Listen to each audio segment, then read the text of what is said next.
ណាបងសូមផ្ញើផ្កាទៅថ្វាយព្រះផងរដូវភ្ជុំមុំទៅវត្តណាបងសូមផ្ញើផ្កាទៅថ្វាយព្រះផងឈូកសក្រហមអមចំបាក្រងបងផ្ញើទៅផងថ្វាយព្រះនៅវត្ត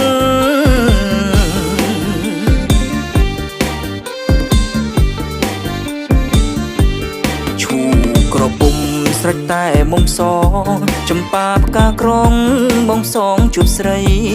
ឈូក្រពុំស្រេចតែមុំសងចំបាផ្កាក្រង